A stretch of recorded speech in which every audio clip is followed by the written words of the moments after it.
Assalamualaikum warahmatullahi wabarakatuh.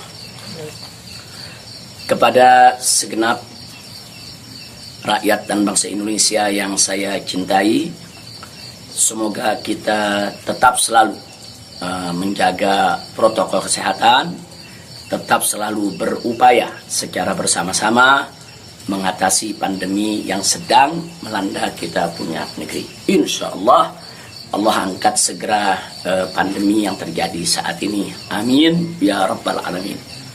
Nah, kepada seluruh masyarakat, dalam kesempatan ini saya ingin menyampaikan hal yang saya pandang sangat penting sekali berkaitan dengan status saya sebagai tersangka di Polda Metro Jaya. Nah, yang ingin saya sampaikan di sini adalah pertama, bahwa saya tidak pernah lari apalagi sembunyi. Sekali lagi saya ulangi, saya tidak pernah lari dan tidak pernah sembunyi. Karena selama ini pada proses pemulihan, saya lebih banyak duduk di Pondok Pesantren Alam Agrokultural Markas Syariat Megamendung. Karena di pesantren ini udaranya sangat asri, segar, jadi untuk pemulihan luar biasa bagusnya. Sekali-sekali saya turun ke Petamburan, saya turun ke Sentul untuk menengok anak dan cucu. Jadi bagian pertama yang ingin saya tekankan adalah saya tidak pernah lari apalagi sembunyi dari panggilan polisi.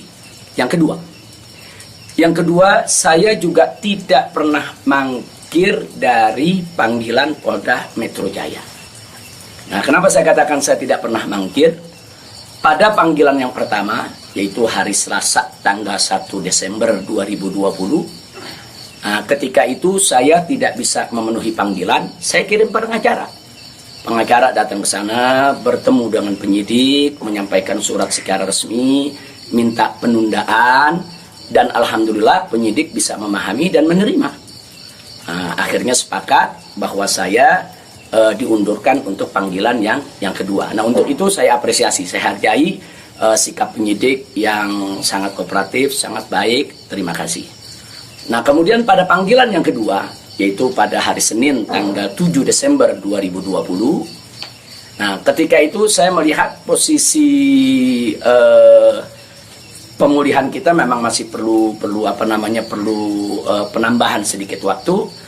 Dan lagi-lagi saya tidak mangkir, tapi saya kirim pengacara saya, bertemu kembali dengan para penyidik, kita sampaikan surat, kita sampaikan permohonan, dan alhamdulillah permohonan tersebut diterima secara baik oleh para penyidik. Lagi-lagi di sini saya ingin sampaikan apresiasi dan terima kasih kepada para penyidik di Polda Metro Jaya. Nah, pada hari itu juga, yaitu di pagi hari, Senin tanggal 7 Desember, ada kesepakatan, yaitu antara para pengacara dengan para penyidik, juga dengan keridoan saya, di mana kita sepakat bahwa saya akan datang ke Polda Metro Jaya pada hari Senin tanggal 14 Desember 2020. Itu sudah merupakan satu komitmen. Artinya komitmen, kita akan datang, insya Allah sehat walafiat, tidak ada halangan lagi. Nah, ini yang perlu kita sampaikan, dan komitmen ini kita jaga betul. Karena saya akan selalu memegang komitmen dengan pihak manapun kalau kita sudah membuat satu kesepakatan, satu perjanjian. Nah, karena itu di sini yang perlu saya sampaikan juga pada hari yang sama, yaitu pada tanggal 7 di hari Senin tersebut, secara mengejutkan, sebagaimana kita tahu semua, di mana di siang hari Bapak Kapolda Metro Jaya mengumumkan tentang tragedi penembakan 6 Laskar FPI yang selama ini setia mengawal saya. Tentu ini satu peristiwa sebetulnya tidak ada sangkut paut dengan soal panggilan saya. Maka itu pada pagi hari itu saya tetap kirim pengacara, saya tetap mengurus urusan panggilan, karena memang kita tidak pernah sangka kalau penembakan itu berkaitan dengan Polda Metro. Karena saat itu kami masih mengira kalau itu adalah orang tak dikenal. Nah, ala kulihal, setelah itu yang mengejutkan kami pada hari Kamisnya yaitu tanggal 10 Desember 2020, secara tiba-tiba Polda Metro Jaya mengumumkan saya sebagai tersangka. Ya tentunya saya, para pengacara semua terkejut karena 2 panggilan sebelumnya itu saya masih berstatus sebagai saksi. Dan itu pun belum sempat diperiksa. Rencana pemeriksaan tanggal 14 Desember, itu hari Senin yang akan datang ini. Nah, tapi karena memang pengumumannya begitu mengejutkan, pada hari Kamis tersebut saya sebagai tersangka, kemudian mendengar itu tidak benar kalau ada mengabarkan saya sembunyi, saya lari, tidak benar. Saya tetap berada di markas syariat Megamendung. Nah, begitu hari Kamis ada pengumuman semacam itu, Jumat pagi tanggal 11 Desember itu kita kirim lagi para pengacara untuk bertemu dengan penyidik. Dan alhamdulillah terjadi pertemuan dengan penyidik. Nah, ditanyakan oleh para pengacara bagaimana komitmen yang hari Senin tanggal 14, apa itu batal atau bagaimana. Nah, kalau saya pribadi ingin tetap berpegang kepada komitmen. Nah, karena kita ini ustadz, dai, bergerak di bidang agama, tidak layak kalau kami itu membatalkan perjanjian atau suatu komitmen. Nah, kita dapat jawaban dari para penyidik. Dari para penyidik kelihatannya mereka tidak mau menunggu sampai hari Senin, mereka minta lebih cepat.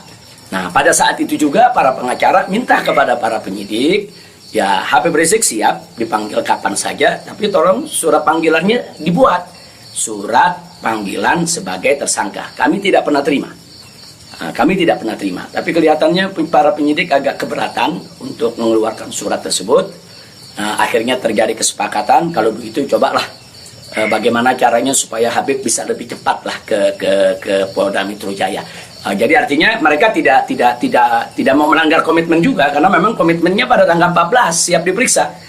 Nah, kita katakan melalui pengacara, kami bukan orang-orang yang suka ingkar janji, bukan orang-orang yang suka mengingkari komitmen yang ada. Tapi karena memang Polda Metro Jaya meminta lebih cepat, lebih baik menurut beliau, saya terima. Nah, karena itu pada malam ini saya umumkan untuk seluruh, yaitu anak bangsa, insya Allah besok hari Sabtu tanggal 12 Desember 2020 di pagi hari, saya bersama pengacara akan datang ke Polda Metro Jaya, insya Allah. Nah, jadi saya mau menunjukkan bahwa kita tetap punya komitmen untuk menjadi warga negara yang baik, untuk patuh hukum, untuk ikut melaksanakan daripada prosedur hukum yang ada. Nah, karena itu kepada semua media saya ingatkan, janganlah membuat berita-berita yang provokatif, berita-berita yang ada aroma adu domba, berita-berita yang membuat gaduh. Jadi tidak benar kalau saya lari, saya sembunyi, atau saya mangkir. Nah, itu yang ingin saya sampaikan. Nah, selanjutnya saya ingin menyampaikan kepada Polda Metro Jaya agar tidak terjadi kerumunan, agar tidak mengambil perhatian daripada masyarakat, agar juga tidak ada pihak ketiga yang memanfaatkan yaitu momentum soal penjemputan saya ini sehingga bisa menimbulkan kegaduhan. Maka itu saya minta kepada Polda Metro Jaya tidak perlu untuk mengerahkan kekuatan secara berlebihan. Bahkan menurut saya tidak perlu ada penjemputan, tidak perlu ada pengerahan pasukan. Itu hanya akan mengeluarkan biaya yang banyak, kemudian ditambah lagi juga menguras tenaga, dan yang paling berbahaya adalah mengundang perhatian masyarakat sehingga nanti terjadi kerumunan. Nah, begitu terjadi kerumunan, nanti ada pihak ketiga sebagai provokator membuat kegaduhan, dan ini akhirnya bisa merugikan kita semua. Nah, jadi tidak usah khawatir, tidak perlu ada pengerahan kekuatan, tidak perlu ada pengerahan pasukan. Insya Allah besok hari Sabtu pagi tanggal 12 Desember 2020 saya akan diantar oleh para pengacara saya. Nah, untuk memenuhi panggilan atau memenuhi yaitu panggilan atau rencana pemeriksaan yang akan dilakukan oleh Polda Metro Jaya sesuai dengan aturan yang berlaku. Nah, ya, yang berikutnya yang tidak saya lupakan kepada seluruh umat Islam.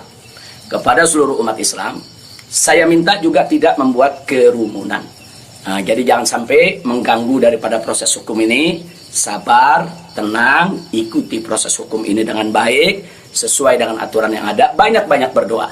Nah, mudah-mudahan semua berjalan dengan baik. Insya Allah Allah memberikan keamanan, keselamatan, kemenangan, dan lain sebagainya. Jadi tolong jangan buat kerumunan karena kita sudah punya komitmen. Bagaimana untuk tetap menjaga protokol kesehatan, bagaimana kita bersama-sama dengan semua komponen anak bangsa yang ada untuk mengatasi pandemi di kita punya negeri. Nah, jadi sekali lagi saya ulangi kepada Polda Metro Jaya, saya minta tidak perlu untuk mengerahkan pasukan, apalagi secara berlebihan, karena akan mengundang perhatian, mengundang kerumunan, bahkan bisa memberi kesempatan kepada pihak ketiga, provokator,